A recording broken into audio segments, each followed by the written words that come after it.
Seja bem-vindo ao SMUcast, o podcast da Sociedade Médica de Uberlândia, um oferecimento de Unimed Uberlândia, Unicred Aliança e Faculdade de Medicina de Uberlândia, a FAMEU. O tema de hoje é um dos assuntos que mais tem gerado dúvidas, a reforma tributária que entra em vigor em janeiro de 2026. Para nos ajudar a entender o que muda na prática, recebemos o advogado Vanderlei Donadel, sócio fundador do escritório Romano Donadel Advogados e atual procurador jurídico da SMU. Vanderlei, seja muito bem-vindo ao SMUcast. Muito obrigado, Mariana. Muito obrigado a toda a equipe da Sociedade Médica. Estou à disposição aqui para batermos um papo sobre esse tema que está palpitando aí no país como um todo. Tá logo aí, batendo na porta, né, doutor? Exato. Para começar do básico, o que é de fato a reforma tributária aprovada no Brasil e qual que vai ser o impacto aí? Antes de mais nada, Mariana, vou deixar claro o seguinte: eu não sou um advogado tributarista. Eu sou um advogado de empresas, eu sou um advogado comercialista. Então, a perspectiva que eu tenho olhado para a reforma é a perspectiva de como ela pode nos ajudar a sairmos da situação que nós estamos hoje. O Brasil vem andando de lado há décadas. Não fosse os ganhos de produtividade muito altos no setor agropecuário, a economia brasileira teria caído enormemente, porque o setor de indústria, especificamente, a nossa capacidade de transformação, está sofrendo muito. Então, dentro desse contexto, eu sou um entusiasta dessa reforma. Se você tiver a oportunidade de olhar os prognósticos de quais serão as nações mais desenvolvidas do mundo nos próximos 20, 30, 40 anos, você verá uma coisa muito triste para nós brasileiros. As projeções indicam que países como a Indonésia, o Egito, a Nigéria e outros tantos passarão o Brasil como nações mais desenvolvidas. E são nações que não foram abençoadas por Deus com os recursos que o Brasil tem. Então, há algo que é inerente a nós, e a nós exclusivamente, que determina a situação das coisas que está ocorrendo hoje no Brasil, com a nossa economia andando de lado. E isso tem muito fortemente a ver com o nosso regime de tributação, que é ilógico, é irracional, é anárquico. E isso é tão grave que, quando nós temos oportunidade de ir para o exterior e falar sobre o Brasil, ninguém fala em investimentos no Brasil. Ninguém fala em abrir uma nova planta industrial no Brasil. Ninguém fala sobre isso. Não existe dinheiro para o Brasil. E isso num momento em que existe até um excesso de liquidez no mercado internacional. Mas ninguém fala em ver investir no Brasil, porque realmente a nossa situação tributária é muito caótica. Então, primeiro e antes de mais nada, era uma necessidade civilizatória ajustar o nosso regime fiscal.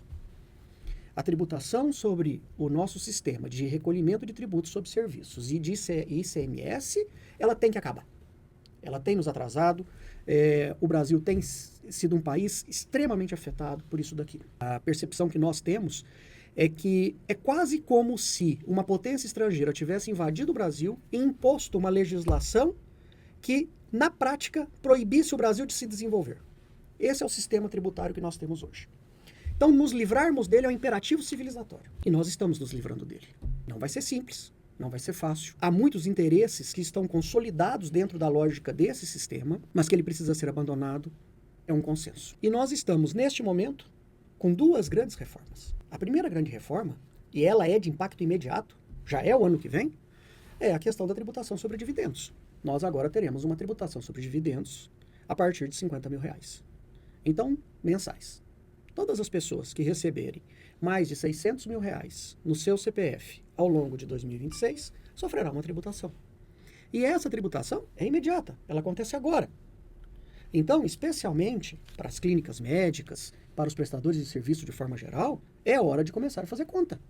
É hora de começar a entender exatamente as suas estruturas societárias e ver como isso vai se comportar.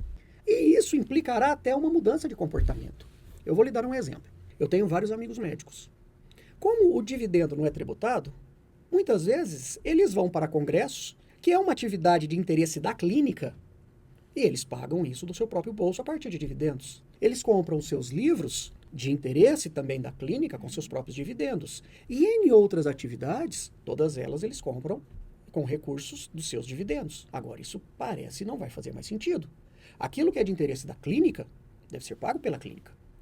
Aquilo que é de inerente à atividade terá que ser pago pela clínica, porque se for primeiro distribuído como dividendos para depois o sócio, o médico, fazer a despesa, ele vai estar sujeito a essa alíquota. Não é inteligente. Então, cuidados como esse podem significar uma diferença brutal em termos de tributação. E nós recomendamos fortemente que todos os médicos procurem os seus contadores e façam conta, porque é importante conhecer no detalhe como vai se comportar a sua renda como dividendos agora a partir de 2026. Bom, essa é uma grande reforma de impacto imediato de uma tributação sobre a renda e que atinge de forma mais dramática aqueles profissionais que, por N méritos, têm uma renda superior a 50 mil mensais em média, venha de onde vier. Venha de onde vier. Salvo pouquíssimas exceções previstas em lei. Este é um cuidado que tem que ser tomado agora. O melhor cenário é ainda em dezembro de 25, que essas estruturas sejam construídas e que essas estruturas sejam utilizadas a partir de 26. Essa é uma grande reforma. Mas temos outra. Essa é sobre a renda. Há também uma sobre consumo. Todos nós somos consumidores. Você é consumidora, eu sou consumidor, todos nós aqui da sociedade médica e todas as pessoas somos consumidores em algum nível. E o Brasil, ele sonhou em ter uma tributação sobre valor agregado há décadas e décadas passadas, e nós criamos um sistema de ICMS, que seria o nosso IVA, o nosso Imposto sobre Valor Agregado. Só que se perdeu. A lógica do ICMS era muito simples. Ao longo da cadeia produtiva, tudo que eu compro, na hora de fabricar esse óculos aqui, eu compro essas hastes de um terceirizado, ela vem com a carga tributária do terceirizado, eu termino de fabricar o meu óculos, vendo, me credito no imposto que veio do meu fornecedor, coloco a minha própria carga, que é a diferença, e vendo ao consumidor. Essa é a lógica do Imposto sobre Valor Agregado. E ele é aplicado na maior parte dos países desenvolvidos do mundo. Então, ele tem alguma coisa importante. E esse foi o nosso desejo quando nós construímos o ICMS. Só que foi distorcido a tal ponto que hoje ele é irreconhecível. Um tributo que você deveria carregar os créditos e reaproveitar os créditos, isso se tornou tão polêmico que na prática se tornou inviável. Imagine você o seguinte, eu sou a indústria desse óculos, eu quero aproveitar as hastes e os créditos das hastes, mas vem um fiscal e diz o seguinte, não, eu fiz um estudo que as hastes na verdade não são um elemento essencial do óculos, porque tem um outro produto chamado monóculo, e no monóculo não tem haste. Então se não tem haste é porque não é essencial, se não é essencial você não pode acreditar. Vira uma discussão absurda. Mas é isso que acontece hoje no Brasil. É exatamente esse tipo de barbaridade que acontece no Brasil hoje. E dentro dessa loucura, as indústrias começaram a dizer o seguinte, estados e Distrito Federal, que são os responsáveis pelo recolhimento do ICMS. Vamos fazer o seguinte, eu desisto, eu, indústria, desisto. Eu não quero mais brigar com vocês para me acreditar nada, porque toda hora que eu acho que eu tenho direito a acreditar alguma coisa, vem alguém me dizendo que eu não tenho direito. Então eu desisto, vamos fazer o seguinte, coloca para mim uma alíquota fixa do que eu tenho direito a me creditar e uma alíquota fixa que eu tenho direito de colocar na hora da venda, porque só assim para eu viver. Porque do jeito que vocês fazem é impossível. Fica insustentável. Né? É insustentável. E aí nós criamos uma distorção absurda em cima daquilo que deveria ser o IVA. O IVA, que deveria ser uma conta corrente de créditos e débitos, virou alíquota fixa. E era a única forma, porque qualquer outra forma, você não conseguia fazer a governança. Os exemplos são abundantes, desde caneta, por exemplo. Bom, eu comprei a caneta tem crédito e tem ICMS, ela vem com carga de ICMS. Bom, mas a caneta, ela é essencial para a minha atividade ou não é? Esse tipo de discussão, que parece o acadêmico do acadêmico do acadêmico, né, superficial e absurda, bizantina, é o cotidiano dos colegas tributaristas, dos contadores, dos diretores financeiros das indústrias brasileiras. É uma coisa absurda. Então esse sistema é insustentável. Ele não pode continuar. Ele tinha que acabar. E a reforma se propõe a acabar com ele. Então o que nós vamos ter a partir de agora? Nós vamos ter uma realocação da carga tributária. Pode vir com aumento de tributos? Eu gostaria de dar uma certeza cartesiana que não. Mas é impossível. Porque a sensação que nós temos é que pode ser que o Estado se aproveite para poder aumentar um pouquinho a carga tributária deles. E alguma coisa de aumento de carga tributária necessariamente vai acontecer. Por exemplo, locação. Hoje, locação, porque ela é uma obrigação específica que não é de serviço, ela não recolhe o ISS. Agora ela vai passar a recolher CBS e IBS. Então, alguns setores serão mais dramaticamente afetados que outros. Isso é um consenso. Só que, por outro lado, nós vamos estar alinhados com as melhores práticas internacionais. Nós vamos ter uma distribuição mais homogênea da carga tributária sobre os N setores da economia. Então, durante um período vai haver certamente um reequilíbrio, um processo de acomodação, e mais adiante a ideia é que isso se acalme dentro de um novo platô, aonde serviços, aonde a industrialização, aonde agro e cada um dos macro ramos da economia terá a sua realidade e ela não será assustadoramente distorcida como é hoje. E sob esta perspectiva é que nós, advogados comercialistas, advogados de empresas, somos entusiastas da reforma, porque nós acreditamos que em algum momento no futuro nós vamos ter de forma mais tranquila. No médio e longo prazo. No médio e longo prazo, nós teremos de forma mais tranquila um ambiente de negócios mais próximo de uma normalidade institucional, sem tantos sobressaltos como é hoje. Então, de uma forma muito simplificada, é este o momento que nós estamos vivendo hoje no Brasil em termos de reforma tributária. E a gente vai ter aí um período de transição, você disse, são duas reformas aí Sim. acontecendo. É as duas de caráter imediato ou apenas uma delas entra em vigor agora em janeiro? Os impactos. Entrar em vigor, ambas entrarão, mas os impactos são diferentes. A reforma sobre o consumo, ela entra em vigor, mas ela entra em vigor durante um período de experimentação. Agora, já de imediato, a partir de 26, nós teremos que fazer um destaque de uma alíquota simbólica nas nossas notas de 1%, com uma determinada composição de CBS e IBS, que não gera necessidade de efetivo recolhimento. Por enquanto, ela é simplesmente uma amostra daquilo que nós vamos experimentar. Então, qual que é a ideia dessa alíquota simbólica? Nós vamos destacar e vamos carregar. E aí as autoridades fiscais vão dizer o seguinte, olha só, se nós deixarmos a alíquota final lá na frente em, sei lá, algo como 25%, nós estaremos dentro de um sistema de neutralidade. Então, eu não preciso aumentar. Então, esta reforma sobre o consumo, ela entra em vigor agora, mas ela entra em vigor dentro deste contexto. Sobre a renda, não. Sobre a renda, a alíquota já vale a partir de agora. Nós teremos para receitas auferidas por pessoas naturais acima de R$600 mil ao longo de um ano, já haverá uma alíquota progressiva, e a partir de R$1.200.000 no exercício, uma alíquota de 10% a ser recolhido sobre tudo que exceder esse montante. Então, de novo, as pessoas precisam fazer conta e entender o impacto disso no seu cotidiano. Como que a reforma tributária vai afetar o consumidor final no dia a dia? A reforma sobre o consumo, o que vai acontecer? Agora nós teremos efetivamente, tudo indica, um sistema de conta corrente. Então, recuperando aquele exemplo do óculos. Quando eu comprar as hastes para poder montar o meu óculos, eu vou me creditar no CBS e no IBS que veio do meu fornecedor, eu vou colocar o meu próprio IBS e meu CBS, e vou carregando, e isso vai ser colocado para o consumidor. Então, de um ponto de vista prático, eu não acredito que vá haver uma alteração dramática sob a perspectiva do consumidor em termos de valor. Mas haverá um efeito muito bom, que é a transparência. A loucura tributária brasileira hoje é de tal ordem que quando se diz que o ICMS, eu estou arbitrando aqui, é 20%, as pessoas pensam, não, mas a CBS e a IBS vai a 25%, vai a 28%. Só que, na verdade, é 20% calculado por dentro. Nós temos essa peculiaridade no sistema brasileiro. Os tributos são calculados por dentro, então ele entra na sua própria base. Então, se ele é calculado por dentro, ele não é 20, ele vai ser 22. 22 e alguma coisinha, 21 e alguma coisinha. Essa maldade extra do sistema tributário brasileiro nos confunde ainda mais. Porque eu pego lá minha conta de energia e vejo, não, minha alíquota aqui é 20%. Não é 20%, porque ela é calculada por dentro, ela entra na sua própria base. E ela, ao entrar na sua própria base, ela deixa de ser 20%. Agora, com a reforma, não. A ideia é que, lá no final, se nós tivermos a sua alíquota é 25%, ela será 25% mesmo. E ponto. Então, e aí as pessoas vão começar a ter uma transparência importante. Porque eu, ao chegar numa loja, ao receber uma nota de um prestador de serviço, eu vou ver exatamente qual é a carga tributária que eu estou. E eu vou poder, com transparência também, virar para o Estado e dizer o seguinte, Estado, está pesado.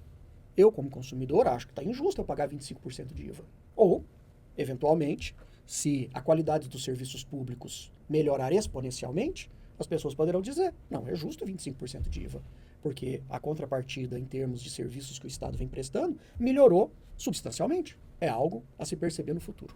Vanderlei, e tem alguma diferença na atuação do B2B para o B2C? Sim. Veja só, se eu vou fazer uma operação B2B, eu me acredito do meu fornecedor e tiro a nota colocando os meus encargos na cadeia de fornecimento. Afinal de contas, é de empresa para empresa.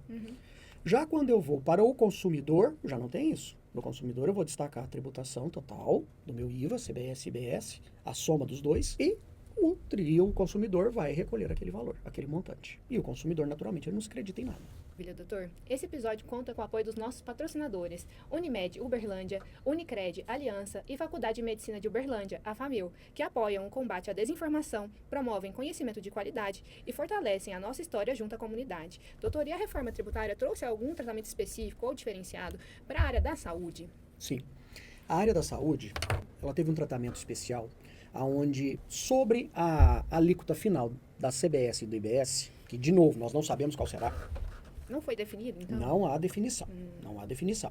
Até porque cada município poderá fixar o seu percentual e cada estado poderá fixar o seu percentual. Então, nós temos mais de 5 mil municípios, 27 estados, Distrito Federal. Então, a soma disso daqui, o múltiplo disso daqui é que vai determinar a alíquota final. Então, nós não sabemos. Mas sobre esta alíquota final, para os setores relacionados à saúde, nós teremos um redutor de 60%.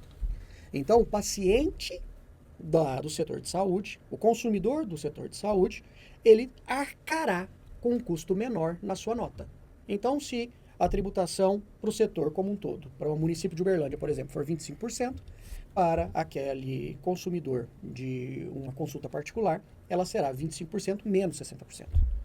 Então, haverá esse redutor. Então, houve sim um esforço das autoridades relacionadas ao setor médico para que essa experiência do consumidor dos serviços médicos, do paciente, não fosse tão impactado, prejudicando, inclusive, o próprio sistema de saúde. As pessoas, imagine, parar de procurar um médico por causa de carga tributária. É um absurdo. Sim, A mera cogitação disso já é um absurdo. E como que a reforma impacta o médico que atua como pessoa física, como autônomo? Sobre consumo, vai ser neutra.